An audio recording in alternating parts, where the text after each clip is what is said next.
اعوذ باللہ من الشیطان الرجیم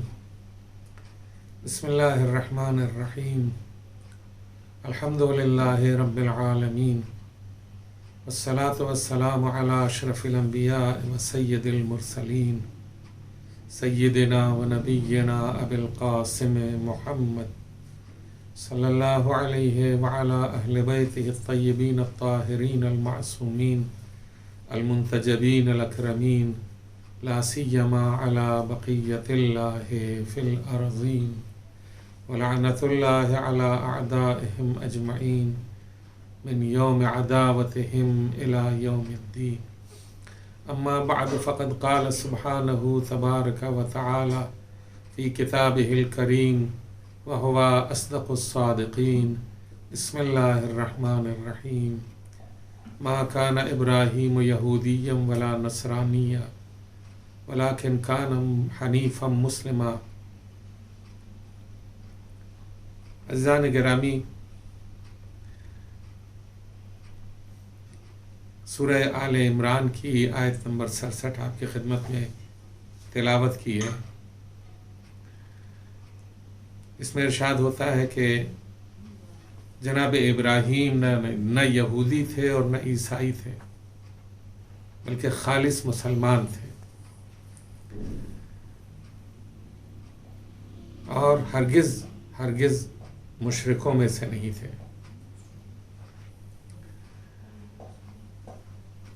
یہ ایک تصور ہے کہ مسلمان اور لفظ مسلمان جو ہے وہ پیغمبر اکرم صلی اللہ علیہ وآلہ وسلم کے تشریف لانے کے بعد سے شروع ہوا ہے، جبکہ حقیقت اس کے بالکل برعکس ہے۔ لفظ مسلم یا مسلمان جناب ابراہیم کے دور سے شروع ہوا، اور خود جناب ابراہیم کو پروردگار عالم نے مسلم قرار دیا ہے۔ ما کان ابراہیم یہودیا ولا نصرانیا ولکن حنیفا مسلما۔ نہ ابراہیم یہودی تھے، نہ ابراہیم عیسائی تھے، بلکہ یہودیوں کا تصور ہی نہیں تھا، عیسائیوں کا تصور ہی نہیں تھا۔ جناب عیسیٰ اور جناب موسیٰ جناب ابراہیم کی اولاد میں سے ہیں، چونکہ جناب ابراہیم کی اولاد میں سے ہیں، لہذا جناب ابراہیم یہودی اور عیسائی ہو ہی نہیں سکتے۔ یہ حقیقت ہے کہ جناب ابراہیم یہودی اور عیسائی تو نہیں تھے، پھر کیا ہو سکتے ہیں؟ حنیفا مسلما وما کان من المشرکین، وہ سچے مسلمان تھے۔ یہ عجیب و غریب چیز ہے کہ تاریخی اعتبار سے یہ چیز جو ہے وہ گویا استخباری میڈیا نے اس زمانے میں بھی یہ بات گویا واضح کی اور اس بات کو پھیلایا کہ مسلمان تو وہی ہو سکتا ہے کہ جو پیغمبر اسلام صلی اللہ علیہ وآلہ وسلم کے زمانے میں ہو۔ یہ ایک بنا دیا گیا ہے۔ جناب موسیٰ کے ماننے والے یہودی ہیں، جناب عیسیٰ کے ماننے والے آپ کے عیسائی ہیں، اور پیغمبر اسلام کے ماننے والے مسلمان ہیں، لیکن متعدد جگہ کے اوپر جناب ابراہیم کے اسلام کا ذکر قرآن مجید میں موجود ہے، جبکہ جناب ابراہیم اس زمانے میں ہے جب نہ عیسائی موجود تھے، نہ یہودی موجود تھے، نہ جناب موسیٰ موجود تھے، نہ جناب عیسیٰ موجود تھے۔ ایک دوسری جگہ قرآن کریم میں ارشاد ہوتا ہے ملت ابیکم ابراہیم ہوا سماکم المسلمین، تمہارے باپ ابراہیم کی ملت ہی صحیح ملت ہے، اسی نے تمہارا نام مسلمان رکھا ہے۔ جس طرح جناب ابراہیم مسلمان تھے، اسی طرح جناب ابراہیم کے ماننے والے مسلمان ہیں، اور پیغمبر اکرم صلی اللہ علیہ وآلہ وسلم کے ماننے والے مسلمان ہیں۔ اور یہ دونوں شخصیتیں ایسی ہیں کہ جناب ابراہیم کی پیروی کرنے والے بھی اسلامی درجہ رکھتے ہیں، مسلمان ہیں، اور جناب پیغمبر اکرم صلی اللہ علیہ وآلہ وسلم کے ماننے والے بھی مسلمان ہیں اور اسلامیت کا درجہ رکھتے ہیں۔ ایک دوسرے پہلو کی طرف اشارہ کرنا چاہتا ہوں، اور وہ یہ کہ جناب ابراہیم اپنے زمانے میں ایسے موحد تھے اور ایسے نبی تھے کہ جو اپنے زمانے میں خود نبی بھی تھے اور امت بھی تھے۔ ان کے زمانے میں کوئی ایسا نہیں تھا کہ جو ان کی پیروی کرنے والا ہو، ان کی اطاعت کرنے والا ہو۔ کوئی ایسا نہیں تھا کہ جو ایسا ہو کہ جو ان کے نقش قدم پہ چل رہا ہو۔ ہاں، بعد میں جناب لوط نبی کی حیثیت سے جو ابھرے، وہ ان کے پیرووں میں تھے، ان کے پیروکاروں میں سے تھے، اور پھر خداوند عالم نے جناب ابراہیم کی نیابت میں انہیں قوم کی ہدایت کے لیے بھیجا، قوم لوط کی طرف۔ لیکن یہ حقیقت ہے کہ جناب ابراہیم اپنی جگہ کے اوپر تنہا تھے، اور تنہا ہونے کے بعد مسلمان کی عظمت اور اس کا کمال کیا ہے؟ ایک مسلمان کی عظمت اور اس کا کمال یہ ہے کہ اگر وہ تنہا بھی رہے، جب بھی نہ خوف کرے نہ ہراس کرے، اگر وہ تنہا بھی رہے جب بھی وہ بزدلی کا اظہار نہ کرے، اگر وہ تنہا بھی رہے جب بھی دشمن خدا سے ڈرنے والا نہ ہو، اگر وہ تنہا بھی رہے جب بھی اس کی شجاعت میں کوئی کمی آنے والی نہ ہو، اگر وہ تنہا بھی رہے جب بھی وہ توحید کا اعلان کرتا ہوا نظر آئے، اگر وہ تنہا بھی رہے جب بھی دشمنوں کی سازشوں کا شکار نہ ہونے پائے، اگر وہ تنہا بھی رہے جب بھی دشمنوں کی آتش افروزی سے ہراساں اور خوفزدہ نظر نہ آئے۔ ابراہیم اکیلے تھے، اور اکیلے ابراہیم نے بت شکنی کا کرشمہ بھی انجام دیا، اور جب بت شکنی ہو گئی اور جناب ابراہیم کے بارے میں لوگوں کو یہ معلوم ہو گیا کہ انہوں نے سارے بت توڑے ہیں، تو انہیں جلانے کے لیے نار نمرودی جو بہت مشہور ہے، یہ آتش بھڑکائی گئی، اور ہزاروں لاکھوں من لکڑیاں جو ہیں وہ اکٹھا کی گئیں کہ جس میں جناب ابراہیم کو ڈالا جانے والا تھا۔ لیکن جناب ابراہیم اکیلے ہونے کے باوجود نڈر تھے، شجاع تھے، دلیر تھے، بہادر تھے، موحد تھے، ہراساں ہونے والے نہیں تھے، خوفزدہ ہونے والے نہیں تھے، بزدلی کا اظہار کرنے والے نہیں تھے، بلکہ جناب ابراہیم نے شجاعت اور دلیری کا وہ ثبوت فراہم کیا کہ جبرائیل جیسے فرشتے کو بھی اضطراب تھا کہ یہ اکیلے کیا کریں گے، نار نمرودی میں چلے جائیں گے اور یہ جل کے خاکستر ہو جائیں گے۔ اور خدا کی طرف سے، خدا کی بارگاہ میں یہ دعا کی، پالنے والے تیرا یہ بندہ کہیں آگ میں ختم نہ ہو جائے، تیرا یہ بندہ کہیں جل کے خاکستر نہ ہو جائے۔ اور جناب جبرائیل کو خداوند عالم کی طرف سے اجازت ملی کہ اگر یہ میرا بندہ تم سے کوئی مدد طلب کرے تو جاؤ اور جا کر کے اس کی مدد کرو۔ اور جناب جبرائیل سدرۃ المنتہا سے پرواز کرتے ہوئے نار نمرودی میں ابراہیم کے پہنچنے سے پہلے ہی ہوا میں جناب ابراہیم سے ملاقات کرتے ہیں اور کہتے ہیں حل لک حاجہ، کیا آپ کی کوئی حاجت ہے کہ میں اسے پورا کر سکوں؟ یعنی آپ کی میں نصرت کرنے کے لیے آیا ہوں، اگر آپ کہیے تو میں آپ کی نصرت کروں۔ تو جناب ابراہیم نے بڑے شجاعانہ انداز میں یہ کہا کہ حاجت تو رکھتا ہوں لیکن تم سے حاجت نہیں رکھتا، جس سے حاجت رکھتا ہوں وہ میری حاجت کو اچھی طرح جانتا ہے۔ اور اس طرح سے جناب ابراہیم نے ملک کو اور فرشتے کو کہ جو کسی زمانے میں ان کے پدر بزرگوار کے آگے سجدہ کر چکا تھا، اس کی مدد لینے سے انکار کر دیا اور خدا کی مدد کے اوپر توکل کیا، خدا کی مدد کے اوپر اعتماد کیا۔ تنہا تھے لیکن ہراساں نہیں ہوئے، تنہا تھے لیکن خوف زدہ نہیں ہوئے، تنہا تھے لیکن شجاعت اور دلیری کا اظہار کیا۔ نتیجہ کیا ہوا کہ جب وہ آتش نمرودی میں پہنچنے والے تھے کہ ایک مرتبہ خداوند عالم نے